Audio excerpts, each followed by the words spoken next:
दोस्तों, अगर आप भी भारतीय टीम को सपोर्ट करते हैं तो हमारी इस वीडियो को लाइक जरूर कीजिएगा।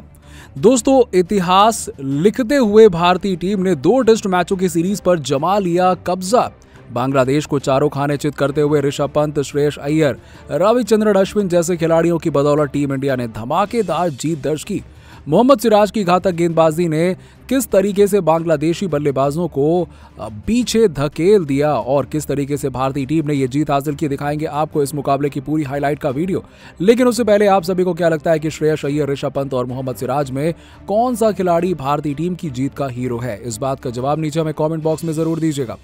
दोस्तों, भारत और बांग्लादेश के बीच में खेले जा रहे तीसरे टेस्ट मुकाबले के तीसरे दिन ही टीम इंडिया ने जीत पक्की कर ली है और अब तक इस मुकाबले में बांग्लादेश ने टॉस जीता और बल्लेबाजी करने का फैसला किया। उन्होंने पहली पारी में 227 रन बनाए और उनकी तरफ से मोमिनुल हक ने सबसे ज्यादा 84 रन का योगदान दिया और भारत की तरफ से 4 विकेट उमेश यादव ने और 4 विकेट रविचंद्रन अश्विन ने लिए हैं। और वहीं आपको बता दें कि 2 विकेट जयदेव उनादकट ने भी हासिल किए हैं, जिन्हें 12 साल बाद टीम इंडिया में मौका मिला था। बांग्लादेश को 227 रनों पर समेटने के बाद भारतीय टीम बल्लेबाजी पर उतरी है और पहली पारी में एक बार फिर से टीम इंडिया की शुरुआत बहुत ही निराशाजनक रही, जहां 38 रन पर ही टीम इंडिया ने अपने दोनों ओपनर बल्लेबाजों को गंवा दिया है और राहुल एक बार फिर से बुरी तरह से फ्लॉप साबित हुए और 45 गेंदों में 10 रन बनाकर आउट हो गए। गिल ने 39 गेंदों में 20 रन की पारी खेली है और नंबर 3 पर बल्लेबाजी करने आए चेतेश्वर पुजारा ने एक बार फिर से अटैकिंग बल्लेबाजी करनी शुरू कर दी, लेकिन वो भी केवल 24 रन का योगदान देकर चलते बने और इतने ही रन बनाकर विराट कोहली भी आउट हो गए और भारत एक बार फिर से 94 रन पर 4 विकेट गंवाकर पूरी तरह से मुश्किलों में घिर चुका था। ऐसा लग रहा था कि भारत 227 रन भी नहीं बना पाएगा, लेकिन फिर आता है ऋषभ पंत और श्रेयस अय्यर का तूफान। जी हां दोस्तों, इन दोनों ही खिलाड़ियों ने बांग्लादेशी गेंदबाजों की धज्जियां उड़ाकर रख दी और एक बार फिर से काउंटर अटैक करते हुए पंत ने भारत की वापसी कराई और 7 रन से अपने शतक से चूकने वाले ऋषभ पंत ने अपनी पारी में 105 गेंद खेली और धमाकेदार 93 रन बनाए और 7 चौके और 5 छक्कों से सजी पारी में ऋषभ पंत का स्ट्राइक रेट लगभग 90 का रहा। वहीं उनके साथी खिलाड़ी श्रेयस अय्यर ने एक बार फिर से ये बता दिया कि वो टेस्ट क्रिकेट में बेहतरीन खिलाड़ी हैं और एक बार फिर से शतक लगाने से चूक गए, लेकिन 105 गेंदों में 87 रन बनाए और अपनी पारी में श्रेयस अय्यर ने 10 चौके और 2 छक्के भी लगाए और इन दोनों ही बल्लेबाजों के अलावा और कोई खास कुछ नहीं कर पाया। और बांग्लादेश की तरफ से सबसे ज्यादा विकेट शाकिब अल हसन ने 4 और ताजुल इस्लाम ने 4 विकेट लिए और एक सफलता तस्कीन अहमद और मेहदी हसन मिराज के हाथों लगी। भारत ने पहली पारी में 314 रन बनाए और बांग्लादेश पर 87 रनों की बढ़त हासिल कर ली और दूसरी पारी में बांग्लादेश की टीम बल्लेबाजी करने उतरी और दूसरे दिन के आखिरी सत्र के आखिरी घंटे में यानी कि आधे घंटे में बांग्लादेशी बल्लेबाज बल्लेबाजी करने उतरे और आपको बता दें कि ओपनर बल्लेबाज अपना विकेट बचाने में कामयाब रहे, लेकिन दूसरे दिन की सुबह ही उनके लिए अच्छी नहीं रही और 13 रनों पर बांग्लादेश को पहला झटका लगा। जी हां,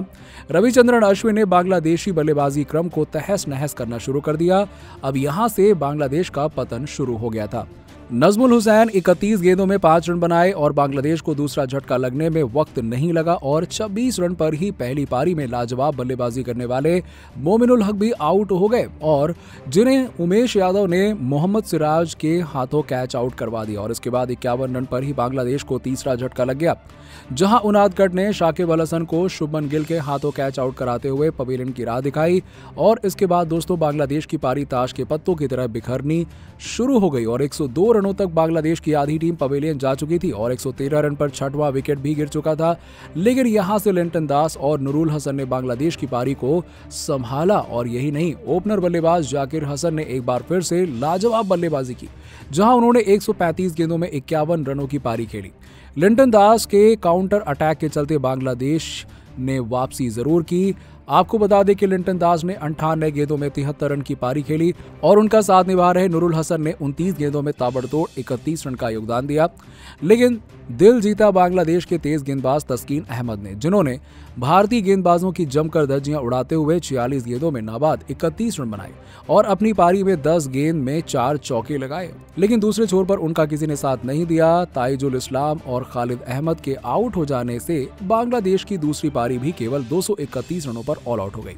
दोस्तों भारत की तरफ से सबसे ज्यादा विकेट अक्षर पटेल ने लिए, जहां उन्होंने 3 बल्लेबाजों को शिकार किया और इसके अलावा मोहम्मद सिराज और रविचंद्रन अश्विन को 2-2 विकेट मिले।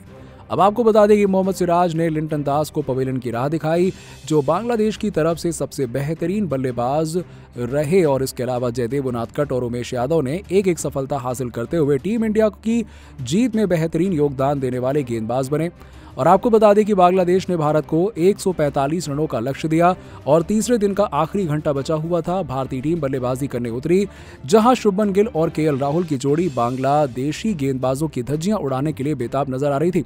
आपको बता दें कि इन दोनों ही बल्लेबाजों ने ताबड़तोड़ बल्लेबाजी करते हुए तीसरे दिन टीम इंडिया को जीत दिलाने की पूरी कोशिश की, और जिस तरीके से दोनों बल्लेबाज बल्लेबाजी कर रहे थे, ऐसा लग रहा था कि मानो भारत तीसरे ही दिन जीत लेगा इस टेस्ट मुकाबले को। दोस्तों ऋषभ पंत और श्रेयस अय्यर ने ताबड़तोड़ बल्लेबाजी करते हुए भारतीय टीम को 314 रनों की विशाल काय स्कोर तक पहुंचा दिया। 87 रनों की बढ़त दिला दी है, जिसे हासिल कर पाना बांग्लादेश के लिए आसान नहीं रहने वाला है। जी हाँ, हालांकि आपको बता दें कि भारतीय टीम के ऑल आउट होने के बाद दूसरे दिन ही बांग्लादेशी बल्लेबाज क्रीज पर बल्लेबाजी करने उतरे। जाकिर हुसैन के साथ संतों की जोड़ी पारी की शुरुआत करने के लिए आई थी और इन दोनों ने दिन के आखिरी ओवर में बेहद संभल कर बल्लेबाजी की और 6 ओवरों में महज 7 रन बनाकर दूसरे दिन का खेल खत्म होने तक कोई भी विकेट नहीं गिरने दिया। तीसरे दिन का खेल शुरू हुआ तो तीसरे दिन की शुरुआत ही जाकिर हसन ने मोहम्मद सिराज के साथ खतरनाक चौका लगाकर की और दोनों बल्लेबाजों को देखकर ऐसा लग रहा था कि ये एक बार फिर से बांग्लादेश के लिए बेहतरीन शुरुआत करेंगे। लेकिन इनके इन कारनामों पर रविचंद्रन अश्विन ने अपने पहले ही ओवर में पानी फेर दिया। जी हाँ दोस्तों, अश्विन ने बहुत ही जल्द बांग्लादेश की खुशी को मातम में बदल दिया और उनकी जादुई गेंद सीधे जाकर संतों के पैड पर लगी और अपील करने पर ग्राउंड एम्पायर ने उन्हें आउट करार दे दिया। हालांकि बल्लेबाज ने इस पर रिव्यू का इस्तेमाल कर लिया और वो भी उन्हें पवेलियन जाने से बचा नहीं पाया और आर अश्विन ने एक गेंद बाद ही अपना बदला ले लिया। संतों महज 5 रन बनाकर पवेलियन लौट गए और जिसके जाने के बाद बल्लेबाजी करने आए पिछली पारी के शतकवीर मोमिनुल हक, उन्होंने जाकिर हुसैन के साथ मिलकर बांग्लादेश की पारी को आगे बढ़ाया। दोस्तों बांग्लादेश की पारी इन्हीं दोनों बल्लेबाजों पर टिकी हुई थी, लेकिन मोहम्मद सिराज के इरादे तो कुछ और ही थे और वो लगातार अपने बल्लेबाजी से आग उगल रहे थे और उन्होंने बहुत ही जल्द भारतीय टीम को दूसरी सफलता भी दिला दी। और आपको बता दें कि मोहम्मद सिराज की घातक गेंद पर मोमिनुल हक चारों खाने चित हो गए और इससे पहले कि वो कुछ समझ पाते, गेंद उनके बल्ले का बाहरी किनारा लेकर विकेटकीपर ऋषभ पंत के दस्ताने में चली गई। और दोस्तों बांग्लादेश के तो पैरों तले जमीन खिसक गई थी, क्योंकि अभी उनके महज 26 रन बने थे और उनके 2 सबसे बड़े बल्लेबाज पवेलियन लौट गए थे। दोस्तों मोमिनुल हक महज 5 रन बनाकर पवेलियन की शोभा बढ़ाने के लिए चले गए और जिनके बाद जाकिर हसन का साथ निभाने के लिए बांग्लादेशी कप्तान शाकिब अल हसन और एक बार फिर से अपनी टीम को संभालने के लिए आ गए थे, क्योंकि पिछली बार ये काम करने में पूरी तरह से फ्लॉप साबित हुए थे। और दोस्तों बांग्लादेशी कप्तान इस बार भी कुछ नहीं कर पाए, महज 51 रन ही बना सके थे और जयदेव उनादकट की गेंद पर शाकिब अल हसन शुभमन गिल को अपना कैच थमा बैठे और इसे देखकर बांग्लादेश को गहरा सदमा लग गया था, क्योंकि उन्होंने सपने में भी नहीं सोचा था कि भारतीय टीम के सामने इस तरह से बिखर जाएंगे। 13 रन बनाकर पवेलियन लौटे और उनके आउट हो जाने के बाद बल्लेबाजी करने के लिए आए बांग्लादेश की रीढ़ की हड्डी माने जाने वाले मुशफिकुर रहीम, जो बांग्लादेश की आखिरी उम्मीद बनकर मैदान पर आए थे। उन्होंने संभल कर बल्लेबाजी करते हुए बांग्लादेश को 70 रनों तक पहुंचा दिया। लेकिन दोस्तों भारतीय गेंदबाजों ने तो आज नया इतिहास रचने के इरादे से ही गेंद संभाली थी, जहां बांग्लादेश के लिए रन बनाना तो दूर, मैदान में टिक पाना भी मुश्किल हो रहा था। जी हां, मुशफिकुर रहीम भी अक्षर पटेल की फिरकी का शिकार होकर अपनी टीम को मझधार में छोड़कर पवेलियन की शोभा बढ़ाने के लिए चले गए और इस विकेट पर भारतीय टीम ने तो ऐसा जश्न मनाया जैसे हमने कोई जम्मू जेटली हो। जी हाँ, और ये तो लाजमी था कि अब ये मैच भारतीय टीम के पक्ष में आ गया था, क्योंकि बड़ी ही आसानी से भारतीय टीम इस मुकाबले को जीत रही थी। जी हाँ दोस्तों, मुशफिकुर रहीम अक्षर के सामने चारों खाने चित हो गए थे और गेंद उनके बल्ले को बीट करते हुए सीधा उनके पैड पर जा लगी थी और भारतीय टीम की अपील पर अंपायर ने उन्हें आउट दे दिया था। हालांकि मुशफिकुर को उस पर भरोसा नहीं हुआ, उन्होंने DRS लेने का फैसला किया, लेकिन आज तो भारतीय टीम का दबदबा था और रिव्यू भी उस खिलाड़ी को नहीं बचा पाया। बांग्लादेश ने डीआरएस के साथ साथ अपना सबसे अहम विकेट भी महज 70 रनों पर गंवा दिया और मुश्फिकर के आउट होने के बाद लिंटन दास बल्लेबाजी करने आते हैं और लंच तक बांग्लादेश महज 71 रन बना पाई थी और वो अपने 4 विकेट गंवाकर पूरी तरह से दलदल में फंसी हुई थी। दोस्तों, लिंटन दास के साथ मिलकर जाकिर हुसैन ने बांग्लादेश की पारी को पटरी पर वापस लाने की शुरुआत करी थी और बांग्लादेश को 88 रनों तक पहुंचाकर उन्होंने भारतीय टीम की बढ़त को समाप्त कर दिया था। साथ ही साथ जाकिर हुसैन ने मुश्किल परिस्थितियों में अर्धशतक ठोककर अपने मजबूत इरादे भी जाहिर कर दिए थे। हालांकि अर्धशतक पूरा करते ही उनके सब्र का बांध टूटा और उमेश यादव को बड़ा शॉट लगाने के चक्कर में वो बाउंड्री पर पकड़े गए और मोहम्मद सिराज को आसान सा कैच थमा बैठे। पवेलियन की ओर चल दिए। 51 रनों की अपनी पारी में उन्होंने 5 चौके लगाए थे और भारतीय टीम ने महज 102 रन पर बांग्लादेश की आधी टीम को समेट दिया था। हालांकि लिंटन दास अभी भी रन बनाने के लिए छटपटा रहे थे। अक्षर पटेल के ओवर में 2 बार गेंद उनके बल्ले का बाहरी किनारा लेकर चौके के लिए चली गई, लेकिन गौरतलब बात यह है कि इन दोनों का कैच विराट कोहली ने छोड़कर इन्हें जीवन दान दे दिया।